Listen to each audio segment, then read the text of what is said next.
નમસ્કાર મિત્રો, હું આદિત્ય પંડ્યા. આજે તારીખ 11મી ઓગસ્ટ 2026 મંગળવાર. એરંડાના ખેડૂતોને અત્યારે બે બાબતો વિશે જાણવાની ભરપૂર ઉત્કંઠા છે. એમાં બીજું કારણ છે બજાર ભાવ કેવા જશે, 1500 થશે કે કેમ, એ જાણવાની ઉત્કંઠા છે. અને પહેલું કારણ એ છે, જે પહેલી જાણવાની ઉત્કંઠા છે, એ વાવેતરના આંકડાઓ વિશે. મિત્રો, આ બંને પરિબળો ખૂબ જ મહત્વના છે અને એના વિશે આપણે વિડીયોમાં ચર્ચા કરવાની છે. જરૂરથી આખો વિડીયો જોવા આપ સૌને વિનંતી કરું છું. આપણે જય શ્રી કૃષ્ણ સાથે વિડીયોની શરૂઆત કરીએ તો આપણી પાસે ગુજરાત રાજ્યના વાવેતરના આંકડાઓ આવ્યા છે અને વાવેતરના આંકડાઓ તમે જોશો તો એમ લાગે છે અત્યારે કે હજુ વાવેતરની ધારી એવી શરૂઆત નથી થઈ. શરૂઆત બહુ ધીમી થઈ હોય એવું લાગે છે. એનું કારણ વરસાદની ખેંચ હોવાનું લાગે છે. હું તમને આંકડાઓ વર્ણવું છું, પછી આપણે નક્કી કરીએ શું ચાલશે અને શું થશે.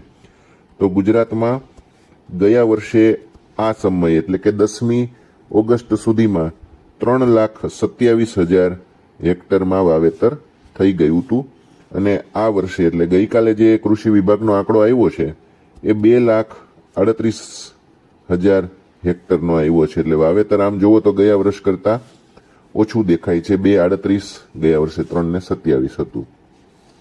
ઘણા બધા ખેડૂતો એમ કહેશે કે ભાઈ વાવેતરનો સમય હજુ તો શરૂ થયો છે, એટલે બરાબર છે. હું પણ એવું માનું છું કે વાવેતરનો સમય શરૂ થયો છે એટલે વાવેતર ઓછું છે. પણ ગયા વર્ષમાં પણ આ જ દિવસ હતો તો વાવેતર વધારે છે ને આ વર્ષે ઓછું છે.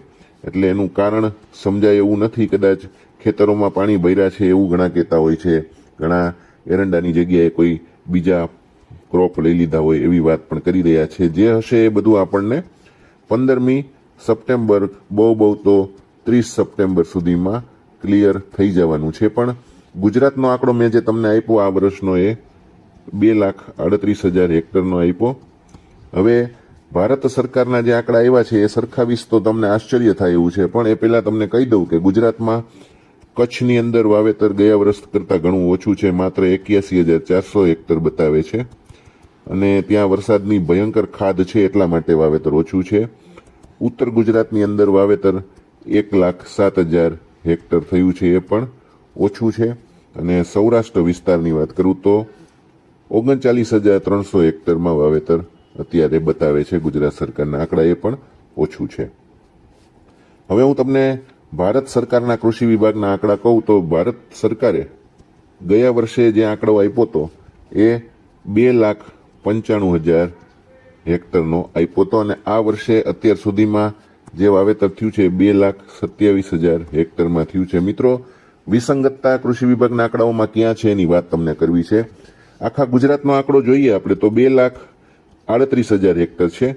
એની સામે ભારત સરકારનો 2,27,000નો આંકડો આખા ભારતનો છે. હવે કોઈ હિસાબે ગળે ઉતરે નહીં. એટલે આ ભારત સરકારનો જે આંકડો છે એ ખોટો છે, એમાં વિસંગતતા ચોક્કસપણે છે. એટલે આપણે માત્ર ગુજરાતનો આંકડો ધ્યાનમાં રાખો. હું તમને રાજસ્થાનના આંકડા આપું છું. રાજસ્થાન કૃષિ વિભાગમાંથી આપણે જે આંકડાઓ મેળવ્યા છે એની વાત કરું તો રાજસ્થાનની અંદર મને જે આંકડા મળ્યા છે એ 4 ઓગસ્ટ સુધીના મળ્યા છે અને એરંડાનું વાવેતર ગયા વર્ષે આ સમયે 62,747 હેક્ટરમાં થયેલું હતું.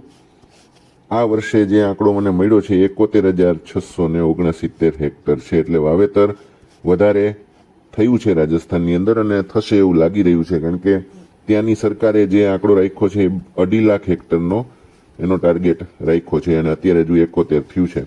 એટલે વાવેતરમાં બહુ ઝડપથી વધારો રાજસ્થાનના આગામી આંકડાઓ જે આવશે એની અંદર જોવા મળશે. એટલે રાજસ્થાનની વાત ચોક્કસપણે અત્યારે ઉપર જઈ રહ્યો છે આંકડો. ગુજરાતનો હવે ઉપર જશે એવું લાગી રહ્યું છે. આપણે આંકડાઓ ઉપર સતત નજર રાખવાની રહેશે. હવે બજારની વાત કરું તો બીજો મુદ્દો મેં તમને વિડીયોની શરૂઆતમાં કહ્યો હતો કે 1,500નો ભાવ થશે કે કેમ, એ અંગેનો ખેડૂતોનો પ્રશ્ન છે. મિત્રો, 1,500 રૂપિયાનો ભાવ થઈ શકે જો વાવેતર ઘણું બધું ઘટે.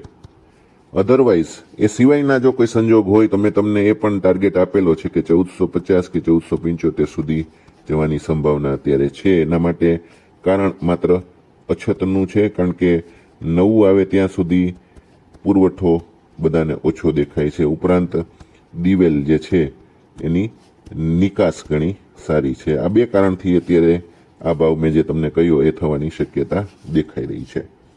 હવે વાત કરીએ આપણે જે વાયદો છે એની રેન્જની. તો વાયદો ગઈકાલે સોમવાર હતો, બંધ આવ્યો છે 7,198. આ વાયદો આગળનો છે, ઓગસ્ટ નથી, કારણ કે ઓગસ્ટ હમણાં 2-3 દિવસમાં પૂરો થશે.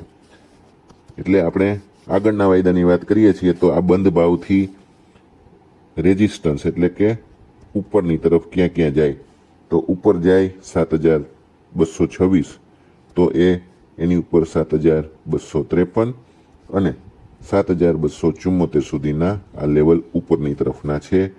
હવે વાયદો નીચે જાય એટલે કે સપોર્ટ લેવલ કયા કયા બનશે વાયદામાં, તો સપોર્ટ લેવલ આપી દઉં તો 7,178 થઈ શકે. એનાથી નીચે જાય તો 7,157 થઈ શકે. એનાથી પણ નીચે જાય તો 7,130. આ ટેકારૂપ સપાટી ગણવાની. 7,130 અત્યારે આગળના વાયદાનો ટેકો ગણવામાં આવે છે.